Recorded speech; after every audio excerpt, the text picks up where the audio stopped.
Hi friends!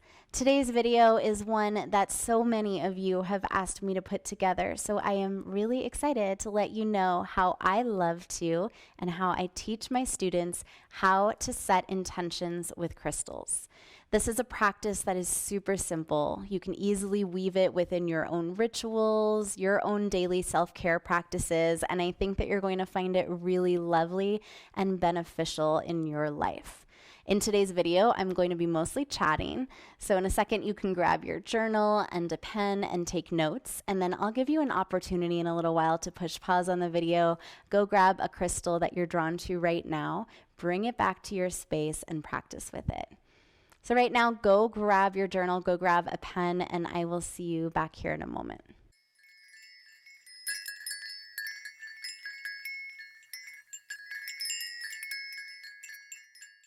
Welcome, you guys. I wanted to kick this off by sharing with you just some basics on how I love to choose crystals. I feel like that's definitely an important thing to know if you're choosing a crystal for this specific intention, how to match them together.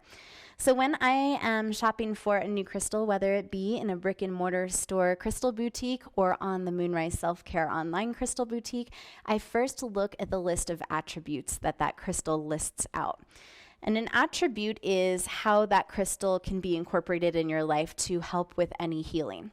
So this book is called The Crystal Bible. This is by the mother of everything crystal, Judy Hall. This is a truly beautiful reference on hundreds and hundreds of crystals. You can sort them by color. So if you don't yet know what this gorgeous crystal is that you've had handed down to you or just had for years and you just don't know anything about it, you could look it up by color and hopefully do some detective work and get to the bottom of it and figure out what that type of crystal is.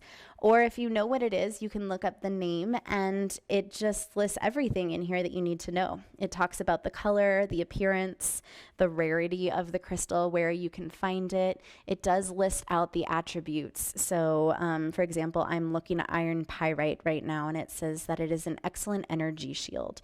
It blocks out negative energy and pollutants at all levels, including infectious diseases. And it goes on to talk more and more about that. This also lists out different healing work that you can do with it, how it helps to heal within your body, and then the position in your body if you're doing meditation or chakra practice or yin yoga work with it, the position to place it on your body. So this is truly a beautiful reference for you, and I highly recommend it. On the MoonRise Self-Care site, I list on every single listing how I love to use this specific type of crystal in my intention work. And you'll see on each of them that there's a good long list, sometimes up to 20 different things. And I base that on the list of attributes. So if citrine lists out in this book that it is useful for abundance and it helps to bring abundance into your life, then I'm going to start using that in my intention work if I'm seeking out more abundance and incorporate it into my practices that way. So this will all start to make sense in a moment, but definitely first pay attention to that list of attributes. And you might also notice that you're completely visually, aesthetically drawn to certain pieces. So if you are, then I would definitely get curious about that. Once you kind of spend some time with the crystal or looking at it online, then go to that list of attributes and see if that matches with any of the intentions that you're looking to set in your life. And I would also pay attention to the different emotions that come up, whether you're looking at that listing online or you're spending some time with it in person. Just notice the emotions that come up for you. Pay attention to them, take a second and a deep breath, and see if there's a connection there for sure. The second thing that I'll do is start to incorporate it into my practice. So this is what we're going to do in a little while. When I am setting an intention with crystal, I typically love to do it within a yin yoga practice or within a yin yoga pose. I also highly recommend to my students that they spend time in meditation with their crystals. So depending on what your favorite quiet, alone self-care practice is, that's where I would bring it into your daily practice and spend the time with it. So I'm going to go through that in a little while, how you can actually set intentions with it in your practice. And then moving forward after that, I take my crystal that I've just meditated with or I've just practiced with, And I place it in an area of my home that I'm going to see often.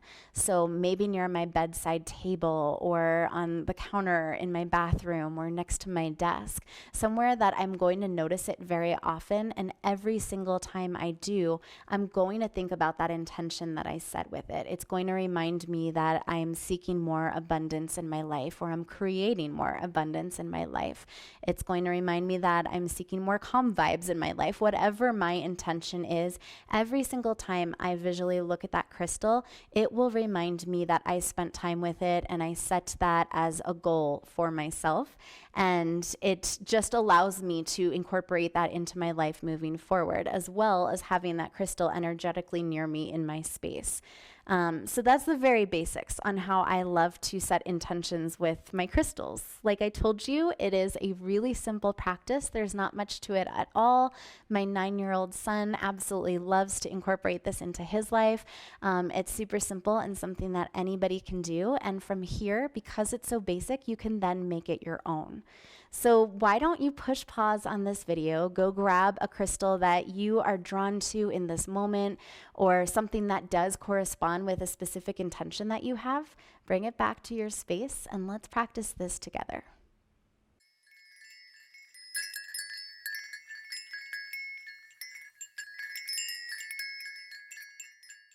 Welcome back.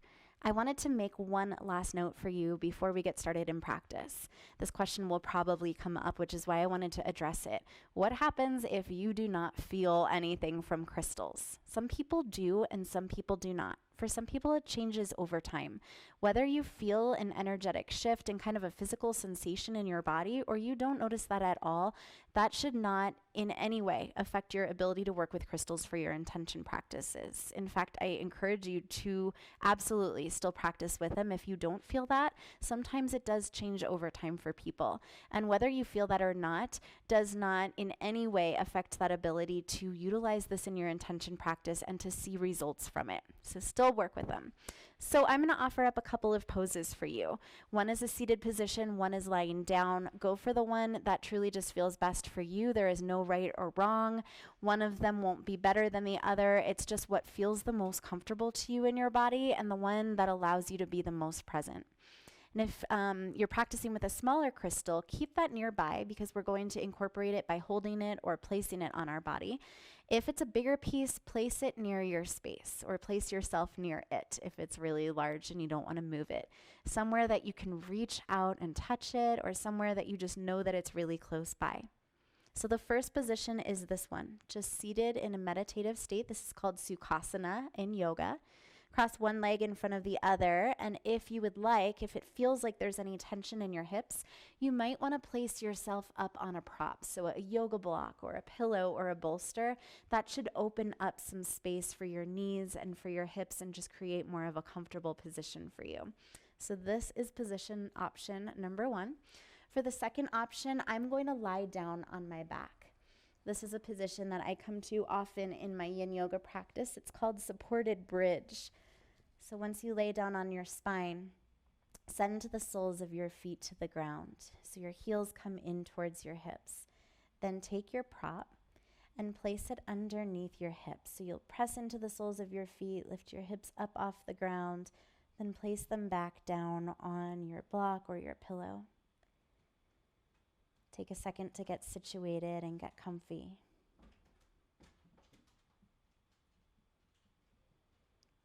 And then if you are practicing with a smaller crystal, go ahead and grab that. You can either hold your crystal in your hands. And if you've got a point on your crystal, like on mine, it's called a terminated crystal, you might want to place that point towards your heart and towards your head. You could also place your crystal onto your belly.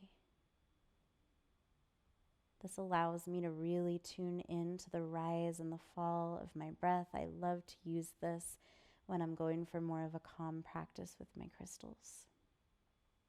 You could place it at your heart center or at your third eye center. These are just some options. And as I mentioned in her book, Judy Hall really lists out so many different ways that you can incorporate each different type of crystal within your body, within your practice. So that's a fantastic reference. Once you've found your position, close your eyes. Exhale your breath out. Find a really large inhale. And sigh out your exhale.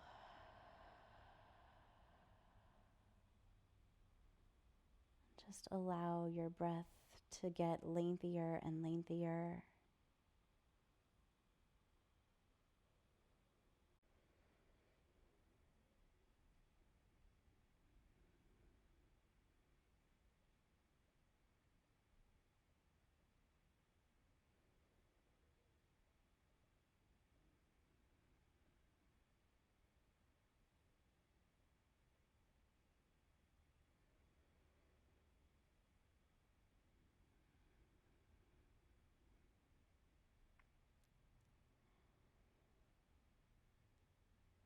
And over your next few breaths, begin to shift your mind towards your intention right now. Whatever it is, that feeling, that sensation, that thing that you're going for in your life. So it could be that you're seeking more abundance or more joy, more balance between certain things. Maybe there's a certain kind of energy that's in your life that you're trying to block out and keep out of your own spectrum. Whatever it is, just start to infuse it in your thoughts.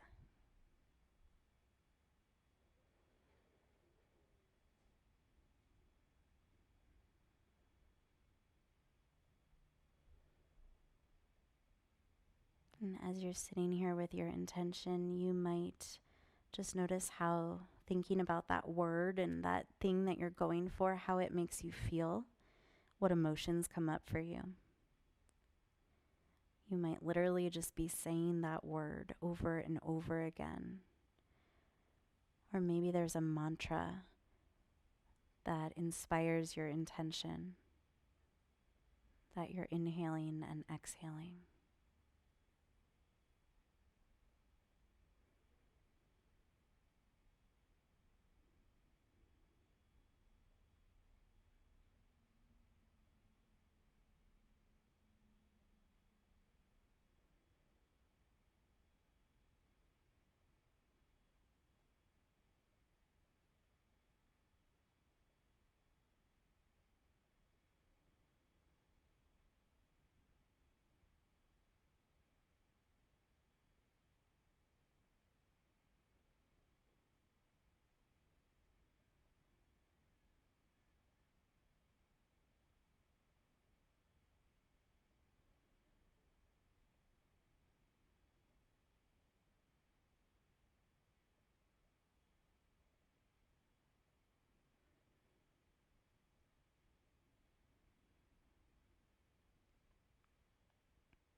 If you are not quite ready to leave this practice yet, then you can just ignore my voice, let it fade off into the background.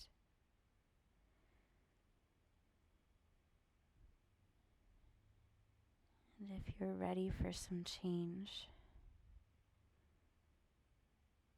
on your next inhale, say to yourself, I am so grateful for. Exhale your word. Let's do this 2 more times. Inhale, I am so grateful for. Exhale your own intention. Last time, inhale, I am so grateful for. Exhale your intention.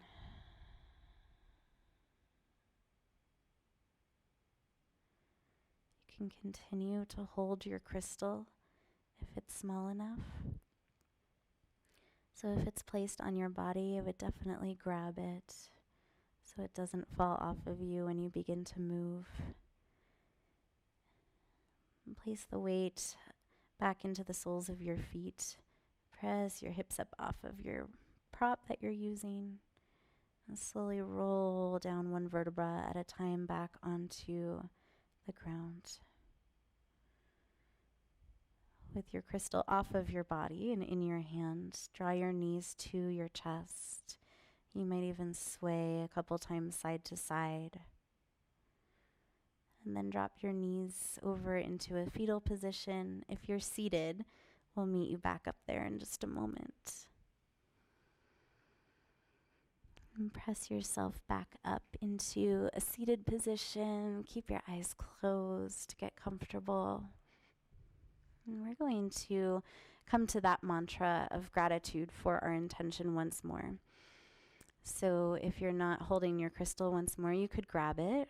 Or if it's near you, maybe you peek your eyes open just enough to notice it. Take an inhale. I am so grateful for. Exhale, my intention. With your crystal in your hands, if it's small enough, place your hands to Anjali Mudra. This is drawing your palms together at heart center. On your next inhale, lift your hands up to your third eye center. And then exhale, bow down in honor of showing up in your own self-care practice. And come to a seated position and flutter your eyes. Thank you so much for practicing with me, my friends. I know this is a truly simple practice. You could do this in the middle of your day. You could do it on a flight, on a bus. You could do it really any point within your day. It can take just a minute, or you could sit in this more meditative position for 15, 20 minutes, 30 minutes if you wish to. If it could become part of your morning ritual or your evening ritual before bed. But I cannot express enough the benefit of practicing intentions with this piece, letting it be your visual reminder then throughout your day that that's your intention behind it, that that's your intention every day. And having that little reminder is such a benefit to then move forward under the inspiration of that intention. Then bring it into this practice again daily or whenever it serves you moving forward. I thank you so much for joining me. I cannot wait to see you on your mat again soon and practice with you. And I hope that you have a lovely rest of your day.